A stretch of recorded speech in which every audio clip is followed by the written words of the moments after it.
who unfortunately is not well. I suspect it's heat stroke, but she hasn't actually said so, but apologies from Zoe, so I'll deputise for her tonight. Okay. Maybe we could go on to any other apologies, which I believe there's a previous couple. We do public participation, we do have 4 people registered to speak tonight. So in the order of my piece of paper, how about Sandi Adams? I'll get the chair. Sorry,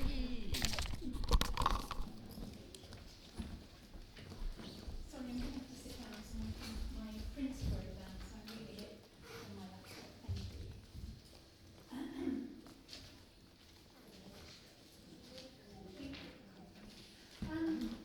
Sorry, is it the Lela is, yeah. Oh, it is. Fine. I believe it's recording behind you. Okay. Well, I didn't mean Oh, no. No, it's not. Question. Is Glastonbury Town Council considering a review of its climate emergency? I'm sorry, I can't hear you. Is Glastonbury Town Council considering a review of its climate emergency declaration due to evolving science, policy and economic conditions? A growing number of local authorities, including Durham, Kent and Newcastle-on-the-Lyme, have already rescinded their climate emergency declarations, while others such as Suffolk, Norfolk and Essex are reviewing or moving away from previous net zero commitments. Increasingly, it's become difficult to justify both practically and economically. Whatever your personal views on climate change are, local government has a duty to review policies when the evidence and circumstances change. The scientific debate has evolved recently. The IPCC's most extreme emissions pathway, RCP 8.5, once widely presented as a business-as-usual future, is now widely regarded by many of the scientists preparing scenarios for the next IPCC assessment as an implausible pathway, because extreme scenarios were misjudged or exaggerated in climate models. As our understanding develops, so too should the policies built upon it. Earlier this year, former Prime Minister Tony Blair also questioned whether current climate policies are delivering the intended results. He warned that to impose very high costs on its own businesses and consumers, while the UK contributes less than 1% of global emissions, risks losing public confidence. Even big institutional investors, BlackRock, Vanguard, HSBC Asset Management, and others have made huge profits from the net zero boom and are now withdrawing their investment. The Net Zero Banking Alliance had all 6 of the largest US banks quit, with major international lenders like HSBC and Barclays also exiting. If net zero is viable, would the world's largest investors really pull out of such a vital sector? Also, you have to look at the policy contradiction. At the very same time, government is rapidly expanding one of the most energy-intensive industries ever created. Just a few miles down from here, Somerset is set to become the home of one of Europe's largest AI data centre developments in Bridgewater. Data centres have now been designated critical national infrastructure, allowing them to be fast-tracked through the planning system. These facilities require extraordinary amounts of electricity and water. A single large AI data centre can consume as much electricity as tens of thousands of homes, while placing enormous demands on local water supplies. So I ask, how can residents be urged to reduce their own energy consumption, replace boilers, abandon petrol cars, and accept increasing costs in the name of net zero, while government simultaneously promotes infrastructure whose energy requirements exceed those of entire communities? This exposes an obvious contradiction in current policy. I notice also that in the recent published Neighbourood Plan climate change objectives, there's a list for decarbonisation, housing, promoting active travel, less car usage, more EV charging for dwellings, more home and remote working, and provision for people wishing to downsize. I therefore respectfully ask this Council to undertake a formal review of its climate emergency declaration and assess whether it remains proportionate, evidence-based and affordable, and invite a full public discussion before continuing commitments that will have long-term economic and personal consequences for the people of Glastonbury. I also ask that a review of the Council's climate emergency declaration includes a growing body of scientific and policy literature that questions some of the assumptions underpinning current net zero strategies. That could include recent debates surrounding the IPCC's emission scenarios, the Tony Blair Institute's call for a reset on climate policy, and publications from organisations such as the CO2 Coalition, the Global Warming Policy Foundation, Net Zero Watch, and academic papers by Happer and Linsden, and examine the cost, benefits and effectiveness of current net zero policies. I have compiled a one-page reading list with links to include material from these different perspectives. I will email this to the clerk and members of the Council and would respectfully ask that they read it before the next meeting to discuss this. Surely, climate policy should never become exempt from scrutiny. Every public policy should be open to review as new evidence emerges. Good science welcomes questions. Good democracy depends upon them. Thank you very much.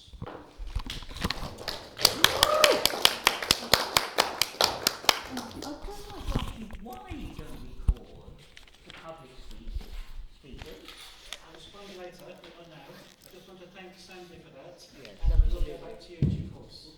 Okay? Thank you very much. And also, I wanted to say, Lynn, in relation to what she said, Lynn, if you want to, if you want to take part in public I'm sorry, participation, I just want to please say book a one slot. sentence, which is, obviously climate change is happening, the question is why? Fair enough. Okay. Thank you. So we'll call on our next speaker in my sheet paper, which is Greg from the Red Brick Building.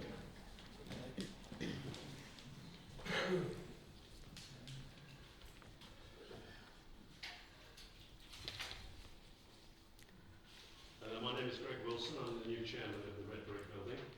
I have my colleagues here with me who are all new members of the board, and we're here to just give you a briefing on what's happening on the Red Brick Building. The new board was appointed on May the 11th, so but actually the board itself is an incarnation of a recovery committee that was set up by the tenants who were not particularly enamoured with the trajectory of events that had passed through 2025 and early 2026. The new board does not seek to minimise the impact of past problems. The Life Factory project failed because of multiple mistakes made by both the Red Brick community itself, through the company Beckery Construction, but also Mendip District Council and its successor Somerset Council. This is crystal clear from the SWOT audit, which was completed in February 25, now supplemented by an ongoing fraud investigation by Avon and Somerset Police. However, the resulting and extant threat from Somerset Council to claw back the grant monies awarded to the RBDC is both extremely unhelpful in the circumstances and has little justification based on our understanding of the cascading grant funding agreements. And I should add here, myself personally, I'm a chartered town planner, and I was involved for many, many years in urban regeneration schemes, and I'm absolutely convinced that the council cannot exercise any clawback, yet they are maintaining the threat of a clawback. This relates to both spent monies and unspent monies. They have reclaimed the unspent monies. They are now suggesting that they can reclaim the spent monies. However, they're not recoverable without a court order or a regulator order, and that will not happen. It doesn't happen anywhere else, and it probably won't happen in Glastonbury. Ironically, Somerset Council maintains it supports the establishment of the new board. Indeed, they encouraged us to establish a new board, new governance arrangements which have been implemented, and the preparation of a recovery plan which is ongoing. However, instead, I believe not acting in good faith, Somerset Council put the land owned by the RBBC at Bridie's Farm into administration. You may be aware of that, further complicating the administration and employment issues for the Red Brick. If this approach continues, i.e. this way of working from Somerset Council, we foresee a situation where the Red Brick itself may be forced into administration, leading potentially to the loss of an important community asset for Glastonbury. You may ask, well, there you go. That's what happens when you mess up government grants. You should pay a price for it. But I don't believe that's the right attitude. sometimes projects go wrong, and the new board at the Red Brick wants to get things back on track. So what have we done so far since the new board has been appointed? We've stated our case for recovery to Somerset Council in clear language and have written 3 letters to them. We're still waiting for a reply after nearly a month from our last letter, which pointed out to a lack of procedure in regard to the land at Bridie's Farm and the consequences of their actions, which, frankly speaking, don't seem to have been thought through. Day-to-day administration and operations have been assumed by the tenants, with a focus on restoring basic controls and stability, including financial stability. Multiple failings in the administration of the previous board have been addressed with a focus on immediate cost reduction, getting rid of unnecessary contracts, dealing with current suppliers and utilities to remove unnecessary expenditure which has been inherited. Health and safety and compliance are being addressed because we obviously still have problems with Building C, those of you that know it, the Life Factory project site itself. And we're still faced with the need to properly secure the building, but as you can imagine, the finances of the Red Brick are still in very, very difficult state. We continue to address the pressing issues of redundancies of the staff who were casualties of the whole palaver, but that is being, as I said, has been exacerbated by the actions by Somerset Council. 8 months after the Bridie's Farm project was terminated as collateral damage to the Red Brick building, a new grant agreement still hasn't been put in place. I have no idea why. It would take me 30 minutes to write a new grant funding agreement. So something is amiss. I don't know what it is.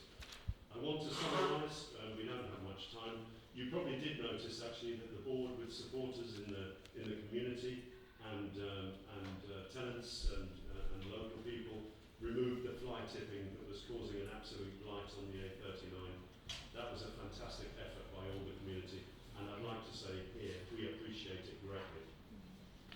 In summary, Somerset Council has said it supports the new board, it supports improved governance and the recovery plan, but the RBC does not have the written assurances needed to make recovery deliverable. Without written confirmation that the clawback threat is withdrawn, we cannot give confidence to a new cafe operator, tenants, funders, creditors, shareholders, investors, and we cannot realistically prepare a financial recovery plan. We also need written clarity on whether reinstated or replacement Bridie's Farm funding can be used to resolve the outstanding wages of those who lost their jobs through the collateral damage of the project in connection with the Life Factory. There are 3 employment tribunals approaching. They actually take place in October, but they have resulted in an inordinate amount of time being dedicated to prepare and protect the Community Benefit Society. Our intention is still, backed by the shareholders, investors and tenants, and we believe most of the community, is to keep the Red Brick building functioning as a community arts, education and events hub, albeit in a refreshed format, free of previous encumbrances and dubious liabilities, rebranded and relaunched. We need the support and understanding of Glastonbury Town Council. We need you to understand that there is a lot of misinformation and deliberate disinformation circulating around the Red Brick building. We ask you, please do talk with us, communicate with us, and we will keep you up to date on exactly what's happening. Thank you very much.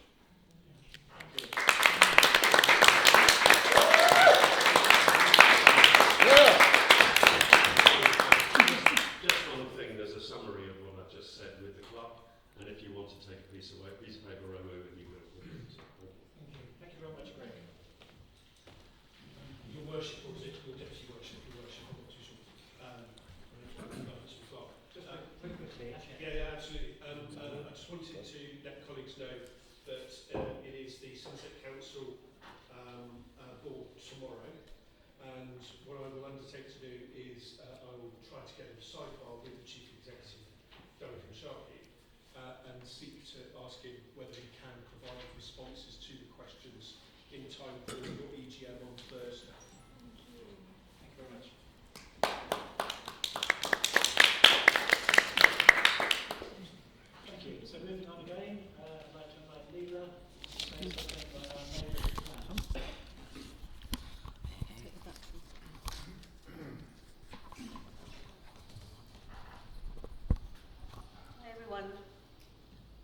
The local band has commented that the neighbourhood plan is just guidelines, and although higher governmental stratas can at present easily overrule the neighbourhood plan, at a future point in time it could be a powerful document.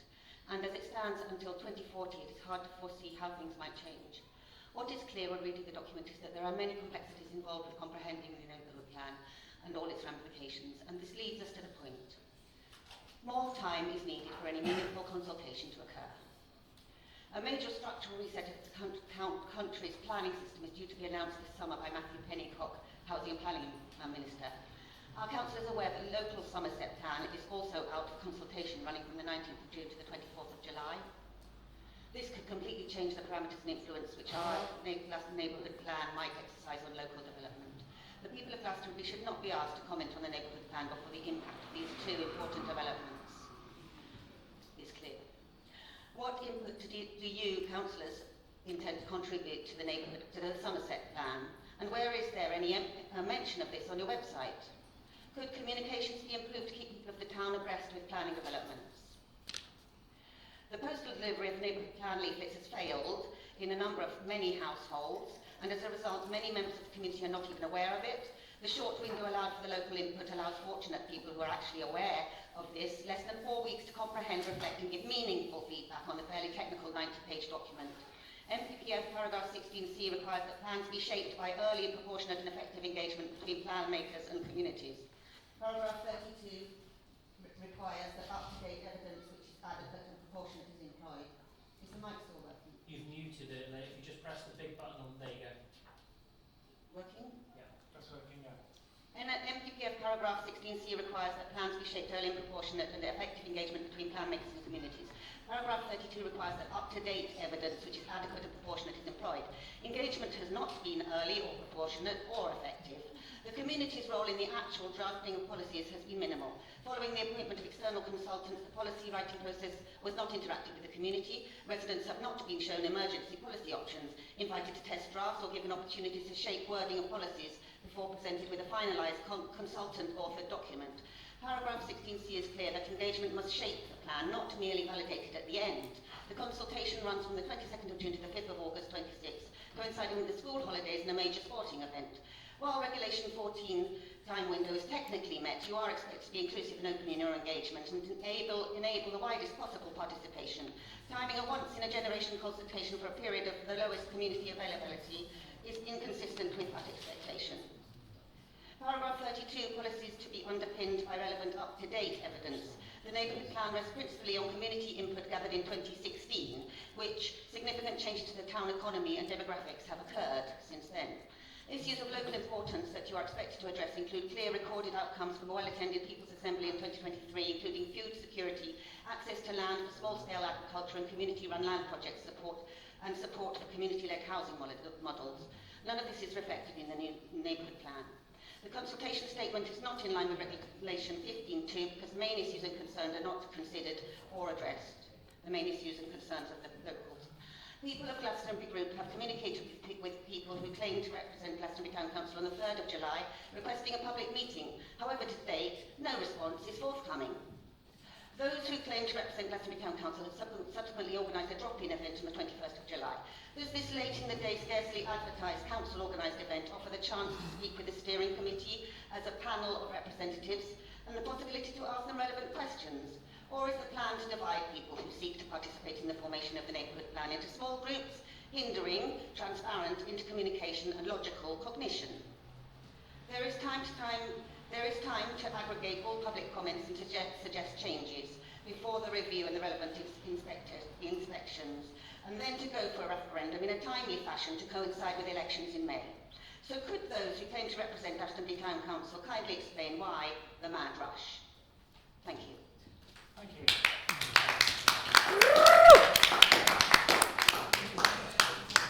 Do you know, I hope you guys all heard that. It's not on your record. So last but not least, I'd like to invite Carol Poole to speak to us on support for vulnerable people. Thank you. I don't need a crane to get back up. A lived experience is said to be far more valuable than anything you can read.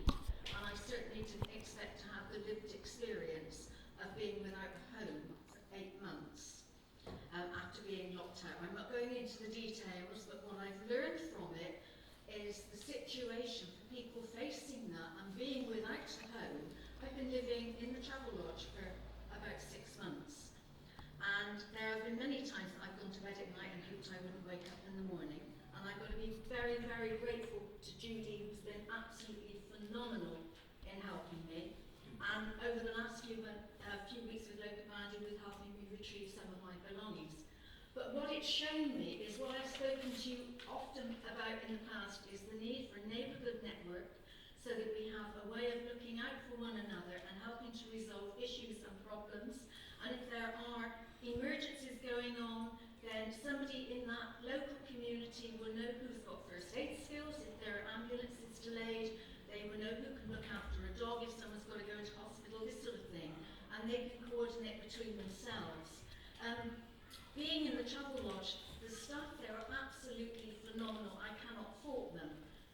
But the facilities are extremely limited. You have a kettle, you can make a cup of tea. But if you wake up in the morning and want a nice cup of tea, your milk comes out in 1 lump or 2 if it's warm. You know, I've been blessed to be allowed to have a cool box. You can't have fridges. You cannot have cooking items. There is no sensible place that you could really eat around there that would be holistic and natural. What I'm suggesting, whether or not this would tie in with what Greg was talking about, I don't know. But I did have conversations with Connor in the past about making use of the Beckery for commercial activities. I'm wondering if that could be used as a support centre where some of the people now that are finding themselves without homes and they don't have the luxury of being in the travel lodge, where they can maybe go and freshen up, have food, have a shower, or something like that.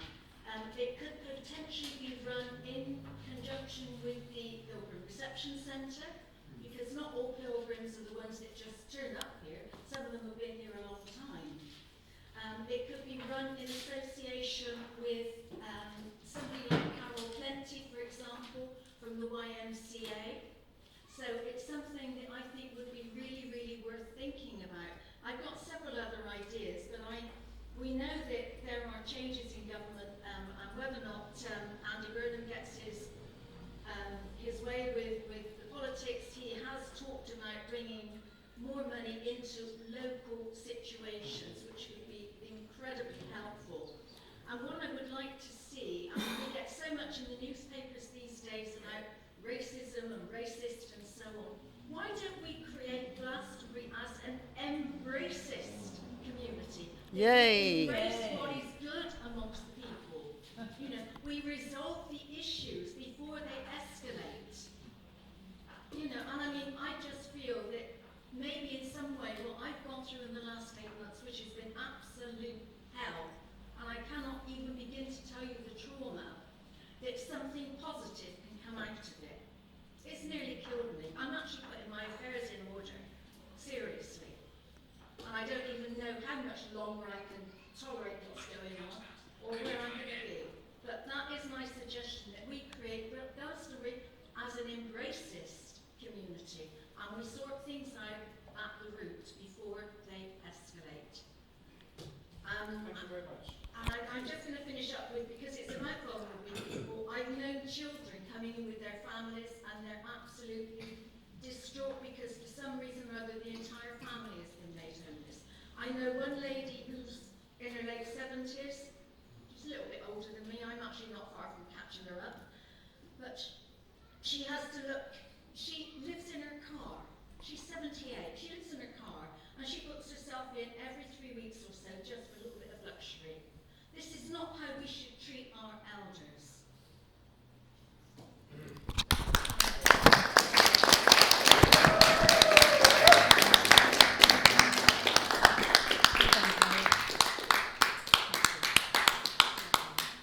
So thank you to everyone who's spoken. Thank you, and we will get back to you as soon as we're able to. Before we light the unity candle, I want to make an announcement that you may well know already, which is the passing of one of our Alderman John Collins. I've got a little thing I want to read out, but if anyone here wants to add something to it, there will be an opportunity. Yep. So John Coles devoted much of his life to serving the community, making a lasting contribution to both Glastonbury and the wider district. He served as a town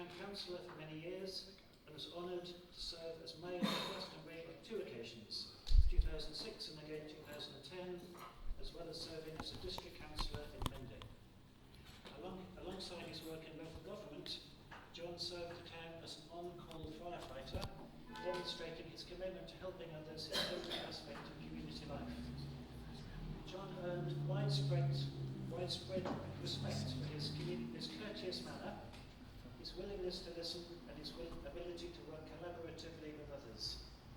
He was regarded as someone of integrity whose advice and judgment could always be relied upon. In tribute, former leader of Mending District Council said, John never refused to serve on any committee, and once appointed he was always taking active part in the work. He could be relied upon to maintain an excellent attendance record, very important to our current councillor I know, and particularly enjoyed planning and licensing. In recognition of his exceptional service to Glastonbury, John was honoured with the title of Alderman, reflecting the significant and lasting impact he made on Glastonbury over many decades. John's dedication, kindness and steadfast commitment to public service will be remembered with great affection by colleagues, friends and the many residents whose lives he touched. His legacy of service to Glastonbury will endure for many years to come. And you may have noticed the flag has been flying at half-mast since we learned of his passing, and his funeral has just been announced, which will be on the 31st of July, 10:30 in the morning, up at St John's, and it says, please wear something yellow to celebrate his life. So yeah, anyone else? Could you repeat where and when the funeral is placed? Friday, the 31st of July. 31st of July. 10:30 in the morning, Yeah. St John's. Thank you. Yes, so I think others may know him better than I did. If anyone wants to say something, please do.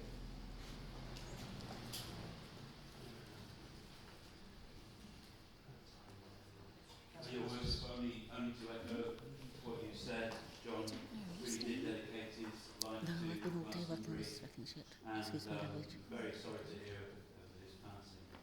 And I recall he's probably the first mayor that I can remember in that